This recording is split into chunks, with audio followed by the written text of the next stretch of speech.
CMI, última emisión. Explosión política por renuncia del ministro de Defensa.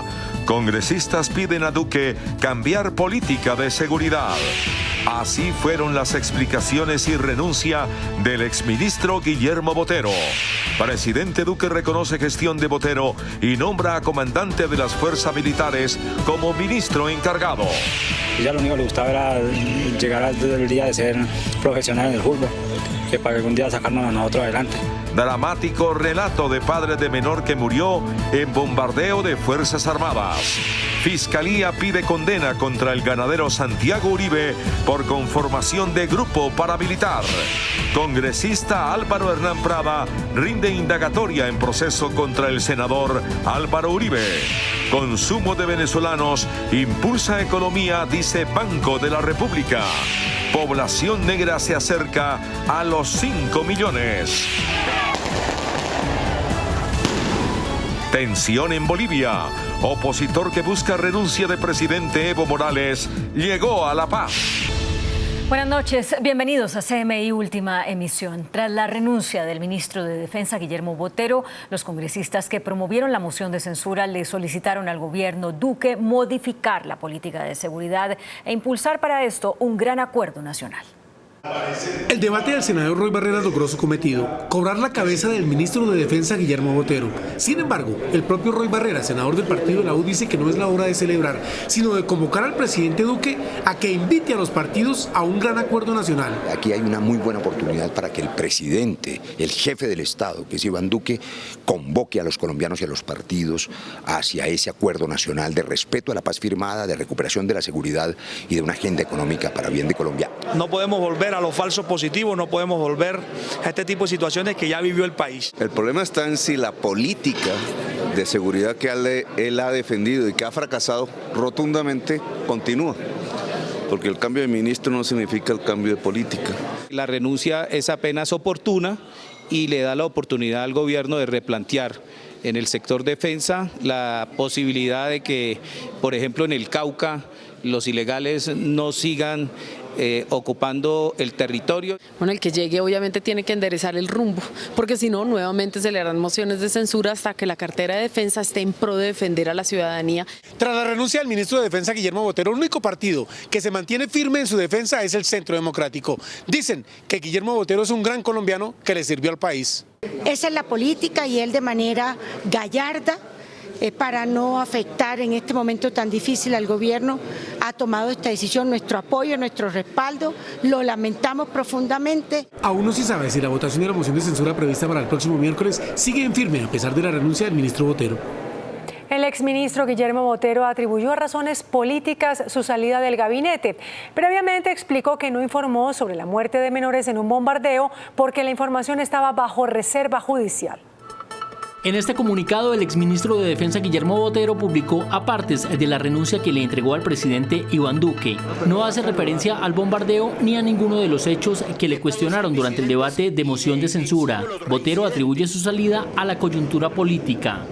Es mi deber como ministro de Defensa tener una lectura adecuada de la coyuntura política, por lo que he decidido presentar renuncia al cargo de ministro. Horas antes de renunciar, el exministro Guillermo Botero intentó una última explicación sobre por qué no le informó al país de la presencia de menores en el campamento bombardeado en el Caquetá. La competencia del manejo de la información corresponde exclusivamente a las autoridades judiciales y todas las diligencias están amparadas por la reserva sumarial. El comandante de las fuerzas militares se refirió al trabajo de inteligencia que llevó al presidente de la República a autorizar ese bombardeo. No se tenía conocimiento de la presencia de menores de edad que hicieran parte de la estructura de seguridad del blanco lícito alias Gildardo El Cucho. Quien infringe el derecho internacional humanitario es quien coloca a una persona protegida en un riesgo que no debe soportar. Es decir, que el gado residual es quien comete un crimen de guerra. Guillermo Botero fue ministro de Defensa desde el inicio del gobierno, el 7 de agosto de 2018. Bueno, y tras la renuncia del ministro de la Defensa, el presidente Iván Duque reconoció los logros de Guillermo Botero a través de varios mensajes en su cuenta de Twitter. Duque nombró al comandante de las Fuerzas Armadas como ministro encargado. A través de su cuenta en Twitter, el presidente resaltó la labor del ministro de Defensa y señaló que aceptó su renuncia. Me permito informar que he aceptado la renuncia del ministro de Defensa Guillermo Botero. En nombre de los colombianos y del equipo de gobierno, agradecerle su compromiso, sacrificio y liderazgo en el sector. Gracias a su gestión logramos excelentes resultados en estos 15 meses. Quiero destacar que durante la gestión de Guillermo Botero logramos frenar la tendencia de crecimiento de los cultivos de coca, redujimos el homicidio en 2%, lesiones personales en 18%, el secuestro en cerca de un 50%, así como grandes golpes a cabecillas del ELN y disidencias de FARC y GAO. El ministro de Defensa encargado será el general Luis Fernando Navarro. Después de las explicaciones del ministro de Defensa y el comandante de las Fuerzas Armadas por el bombardeo contra las disidencias de las FARC, el personero de Puerto Rico, Caquetá, Herner Carreño, dijo que la fuerza pública sí tenía conocimiento de la presencia de menores reclutados en el territorio. Desde el mismo 30 de agosto, en que las fuerzas militares y el presidente Iván Duque salieron ante los micrófonos para anunciar que habían dado de baja en un operativo estratégico, meticuloso, impecable y con todo el rigor, a 15 guerrilleros de las disidencias de las FARC en la vereda Candilejas de San Vicente del Caguán. Anoche autoricé. Este hombre, Herner Carreño, personero de Puerto Rico, esperaba que el país conociera la verdad sobre lo que había sucedido en ese bombardeo donde habían sido asesinados 8 niños. El Ministerio Público, en su función de salvaguardar y promover los derechos humanos de los habitantes del municipio de Puerto Rico, fue el primer funcionario público que denunció públicamente y ante la Fiscalía General de la Nación el uso, utilización y reclutamiento forzado de niños, niñas y adolescentes en el municipio de Puerto Rico y el posterior asesinato de estos niños en una operación militar en área rural de San Vicente del Caguán. Carreño es claro en denunciar que el pasado 11 de septiembre, es decir, casi 2 meses antes del debate que llevó a la renuncia del ministro, era Vox Populi, el asesinato de los niños en el operativo militar. Fue el 11 de septiembre, se hizo la inhumación de una niña de 13 años y los niños, la niña de 16, 17 años, pues todavía no tengo conocimiento si todavía se le ha entregado el cuerpo. Lo que manifiestan los familiares es que Medicina Legal no le ha hecho entrega de los cuerpos por motivo de que se encontraban incompletos. El personero denuncia que sigue el reclutamiento. Hay una función constitucional de parte del Estado de velar por la vida de los niños, niñas y adolescentes. Son derechos prevalentes, pero la verdad es que no ha tenido eco. Carreño denuncia que estos niños estaban retenidos contra su voluntad en calidad de secuestrados, sin armamento y en etapa de adoctrinamiento. Diana Medina fue una de las menores de edad reclutadas que murió en ese bombardeo. Su familia revela detalles del último día en que la vieron. Diana Medina era la tercera de 6 hermanos. Creció en el campo y era estudiante de 9º grado del Colegio Acevedo y Gómez en Puerto Rico, norte del Caquetá. En las vacaciones de mitad de año se fue y nunca regresó. Ella había ido a pasar esa semana de vacaciones ante la hermana y que volvía a seguir estudiando. Y no, ahí sí no supe nada más, no me di cuenta nada más cómo ella apareció por allá. Su padrastro la recuerda como una buena niña y no le gustaban las armas. Ella dijo que no, que ya eso no le gustaba. Que ya lo único que le gustaba era llegar al día de ser profesional en el fútbol, que para algún día sacarnos a nosotros adelante. Sus hermanos también la recuerdan por su alegría. Ella era muy recochera, juiciosa, estudiosa. Era buena gente con todos. Ella fue una de las víctimas del bombardeo contra alias El Cucho ocurrido en zona rural de San Vicente del Caguán, donde de los presuntos 15 disidentes que murieron, 8 eran menores. Estas muertes habrían quedado impunes de no ser por las denuncias conocidas en un debate contra el ministro de Defensa en el Congreso. El juicio contra el ganadero Santiago Uribe llega a su recta final. La Fiscalía pidió que el hermano del expresidente Uribe sea condenado por los delitos de concierto para delinquir y homicidio. Al hermano del expresidente Álvaro Uribe Vélez, Santiago Uribe, se le procesa por concierto para delinquir agravado en el caso concreto de la conformación de un grupo paramilitar conocido como los 12 Apóstoles y el homicidio agravado del conductor de servicio público Camilo Barrientos Durán, hecho ocurrido en febrero de 1994 en el municipio de Yarumal, norte antioqueño. Primero, la conformación de una estructura armada ilegal, los 12 Apóstoles, entre otras denominaciones, como ya dijimos, integrada por actores públicos y privados con el propósito de ejecutar una política de exterminio en contra de la delincuencia común y la sucia. Entre las pruebas, la Fiscalía presentó 8 documentos que probarían el accionar delictivo de los 12 apóstoles en el norte de Antioquia y que incluso estarían relacionados con más de 25 homicidios. Sobre procesos adelantados por homicidios atribuibles a la banda de justicia privada conocida como los 12 apóstoles. Por este mismo caso, el Juzgado Cuarto Penal del Circuito Especializado de Antioquia condenó a 27 años de prisión al mayor en retiro Juan Carlos Meneses, uno de los principales testigos en el caso de los 12 apóstoles.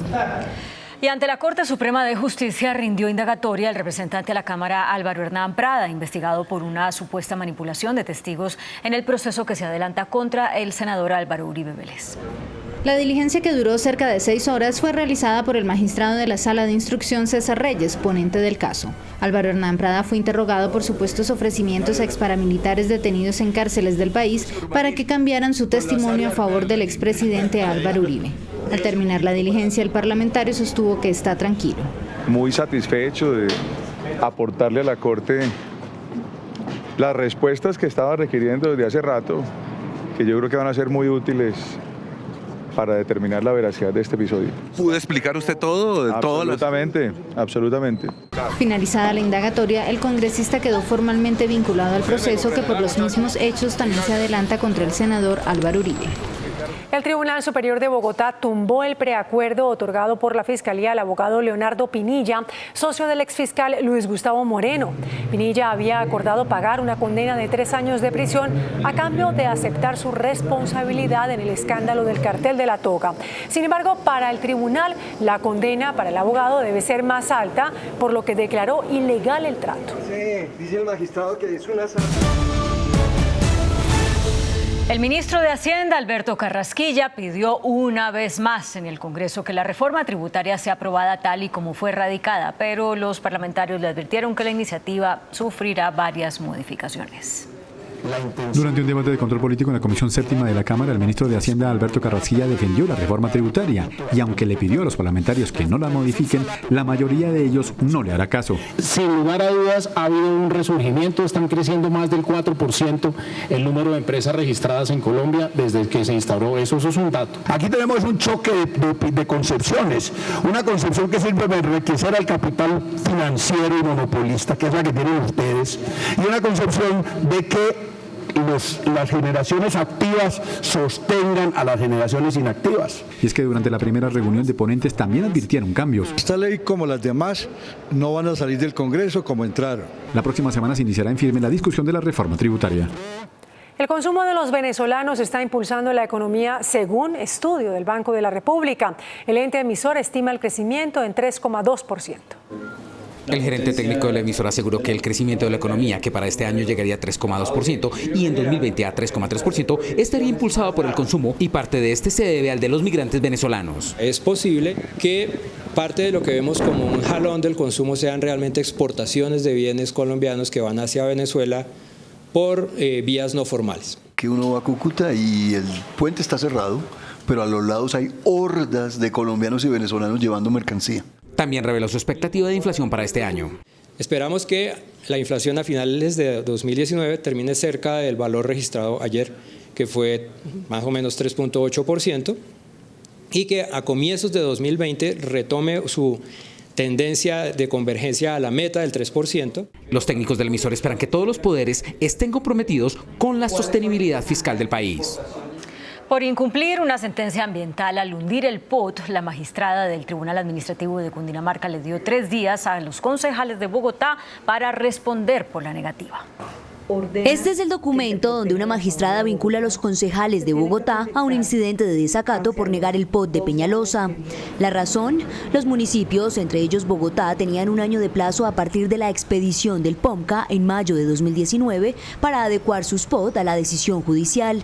De lo contrario, se incumple la sentencia del Consejo de Estado que ordena salvar el río Bogotá. Y es ahí donde entramos los jueces para buscar el equilibrio y mirar qué sirve y qué no sirve, que los intereses personales no pueden privar sobre los intereses colectivos. Ante el auto, la presidenta del Consejo respondió: le contaremos todo lo que dentro de la discusión del POT se llevó, 24 sesiones, 2 cabildos a los ciudadanos, un poco explicar lo que pasó. La magistrada espera que haya un empalme del proyecto entre la actual y la nueva administración para generar un nuevo POT antes de que se venza el plazo de un año en abril de 2020. En el país hay 4.671.000 colombianos de comunidades negra, afrocolombiana, raizal y palenquera, según cifras del DANE.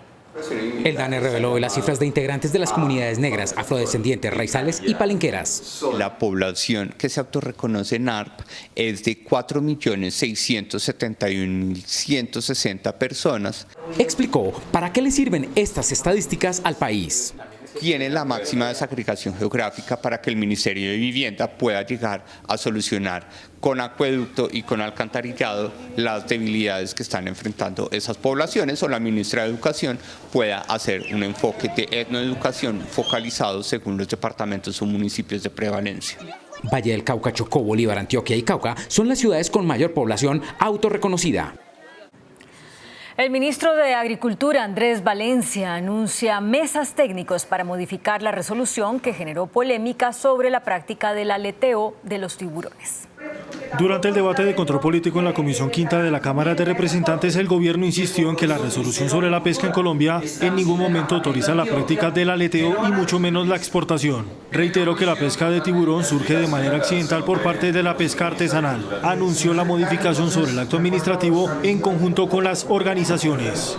Y vamos a modificar esa resolución para aclarar los alcances, para establecer claramente cuáles son las prohibiciones. El Congreso se pronunció sobre el tema.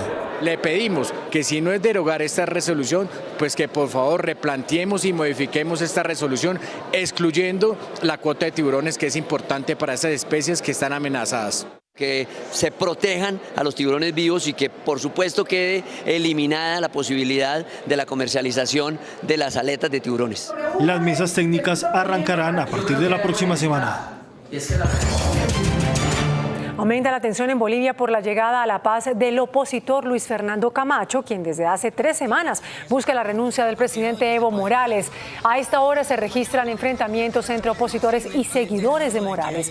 Los hechos de violencia ya dejan 3 muertos y más de 30 heridos.